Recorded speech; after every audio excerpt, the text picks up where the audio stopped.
बिस्मिल्लाहिर्रहमानिर्रहीम। ये मैंने न्यूमेरिकल लिख दिया है।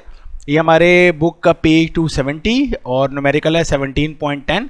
एग्जैक्टली द सेम न्यूमेरिकल हमारे पास 2007 में भी आया हुआ है और ये न्यूमेरिकल है कॉम्पटेंस इफेक्ट से रिलेटेड, जिसमें वो कह रहा है कि फ्रैक्शनल चेंज इन वेवलेंथ 1% है हमारे पास। अच्छा, बुक में मैं देख रहा था उसने लिखा fractional change in work length, तो गलती है, मिसप्रिंट होगा।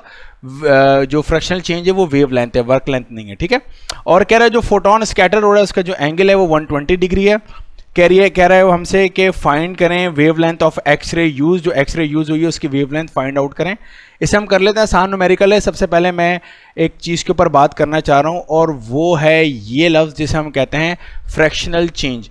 तो ये फ्रैक्शनल चेंज का मतलब क्या होता है, पहले ज़रा हम इसको समझ लेते हैं। याद रखिएगा, जब कभी भी हम आने वाले चेंज को डिवाइड करते हैं किससे, ओरिजिनल वैल्यू से, इस चीज़ को हम लोग कहते हैं फ्रैक्शनल चेंज। मिसाल के तौर पे जिस तरह एक केक है, उस केक के सालगिरह का एक केक है जिसे मैं सर्कल सा बना देता हूँ, उसके हम लोगों ने फ़र्ज़ करें 4 हिस्से कर दिए, तो टोटल इसके पार्ट्स कितने हैं हमारे पास, ओरिजिनल वैल्यूज़ कितनी है, 4 है। और उसमें से जो एक हिस्सा है वो हम खा गए, ठीक है, तो हम लिखेंगे 1/4 जो है वो हम लोगों ने खा लिया, तो 4 में से 1 पार्ट हम लोग कंज्यूम कर चुके हैं। अच्छा, रिमेनिंग कितने हिस्से बच गए, 1 2 3, 3 हिस्से बच गए, तो हम ऐसे लिखते हैं 3/4, यानी टोटल पार्ट कितने थे, 4, उसमें से बच कितने गए, 3, तो 3/4 पार्ट हमारे पास बच गए और 1/4 पार्ट हमने क्या कर लिया, कंज्यूम कर लिया। इस तरीके से जब हम फ्रैक्शनल फॉर्म में बात करते हैं तो इसे हम कहते हैं फ्रैक्शनल चेंज। अच्छा, अब फ्रैक्शनल चेंज याद रखिएगा और भी तरीके से मैं आपको बताता हूं।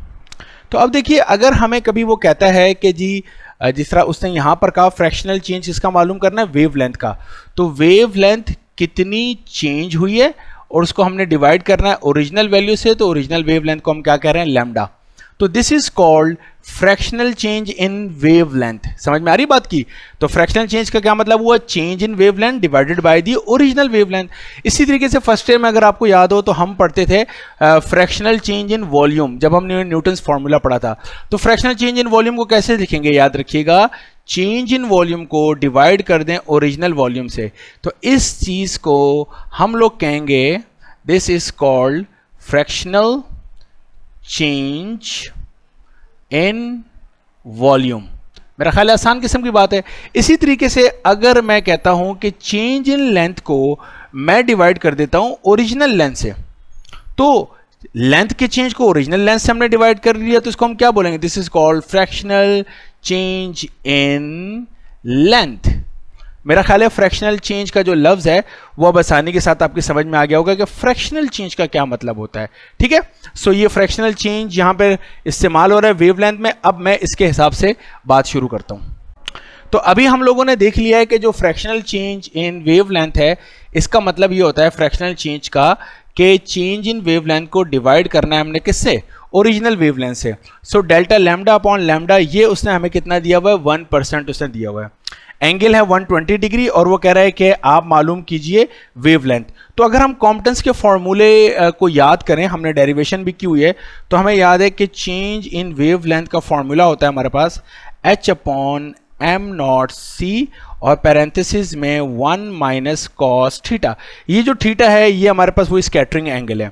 अच्छा, H भी कांस्टेंट होता है, m0 भी कांस्टेंट होता है, C भी कांस्टेंट होता है, तो ये सारी वैल्यू एग्जाम में वैसे गिवन भी होती है और ये कांस्टेंट भी है, जो कि हमने डेरिवेशन में याद है अगर आपको, तो मैंने से कहा था कि दिस इज कॉम्पटेंस वेवलेंथ, जिसको हमने किससे रिप्रेजेंट किया था, लैम्डा c से रिप्रेजेंट किया था, H/m0c को, जिसकी वैल्यू 2.426 एक्सपोनेंट -12 ये बनती है हमारे पास, और चूंकि वेवलेंथ है तो मीटर ये है। तो मैं ऐसा करता हूं कि मैं यहां पर ना डायरेक्टली इसी वैल्यू को यूज कर लेता हूं। तो मेरे पास जो फॉर्मूला है डेल्टा लैम्डा का, वो मेरे पास बन गया 2.426 एक्सपोनेंट -12 और 1 - cos थीटा। क्या ख्याल है आपका? अगर मेरे पास थीटा की वैल्यू गिवन हो, मैं थीटा की वैल्यू यहां पुट करूंगा इसको पूरे को मैं सॉल्व कर लूँगा, मेरे पास क्या आ जाएगा, डेल्टा लैम्डा आ जाएगा।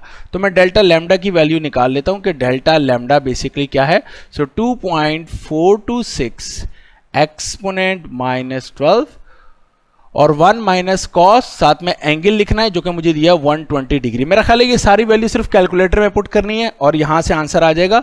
किस चीज का आंसर आ जाएगा, डेल्टा लैम्डा का आंसर आ जाएगा। फिर मैं आगे बताता हूं कि इसके बाद हम लोगों ने करना क्या है। So that is 2.426 and exponent -12 multiply by parenthesis 1 minus cos 120 bracket close and then this gives me, ये जो मेरे पास वैल्यू आ रही है डेल्टा लैम्डा की, ये आ रही है 3.639 और एक्सपोनेंट आ रहा है -12 मीटर। ठीक है। अच्छा आप देखिए मुझे क्या निकालनी है, मुझे वेवलेंथ निकालनी है। तो ये जो चीज़ मुझे दी हुई है मैं इसको यूज़ कर सकता हूँ। मैं कहूँगा कि एज वी हैव गिवन, जैसा कि हमें वैल्यू दी हुई है, और वो क्या दी है, delta lambda upon lambda is 1%। 1% हम जानते हैं, परसेंट का मतलब होता है हमेशा उस वैल्यू को किससे डिवाइड करते हैं हम लोग, 100 से, ये मतलब होता है परसेंट का। So this become 0.01। तो delta lambda upon lambda is 0.01। अगर मुझे लैम्डा निकालने, लैम्डा को इक्वेशन की उस तरफ ले जाता हूँ, इसको यहाँ लाके डिवाइड कर लेता हूँ, तो मैं ये कह रहा हूँ कि delta lambda upon 0.01 that is equal to lambda. क्या ख्याल है, सीधी सी बात है। अब डेल्टा लैम्डा की वैल्यू मैं ऑलरेडी कैलकुलेट कर चुका हूँ, यहाँ पुट करूंगा, इससे डिवाइड करूंगा, मेरा आंसर आ जाएगा लैम्डा का। ठीक है, जो कि वो मुझे मालूम करने को कह रहा है। So the delta lambda is 3.639 exponent -12 divided by 0.01, so that gives me wavelength. ठीक है, so it is divided by 0.01, so 3.639 exponent -10 metre, या इसको आप 3.639 एंगस्ट्रॉम भी कह सकते हैं। हाँ, एग्जाम में आप इसको मीटर में कन्वर्ट कर लें, चूंकि -10 मीटर था ना, तो मैंने कहा कि एंगस्ट्रॉम में भी आपको बता रहे हो। So this is the answer, ये हमारे पास आंसर है। मेरा ख्याल है समझ में आ गया होगा। कोई क्वेश्चन हो तो आप कमेंट कर सकते हैं। Thank you so much.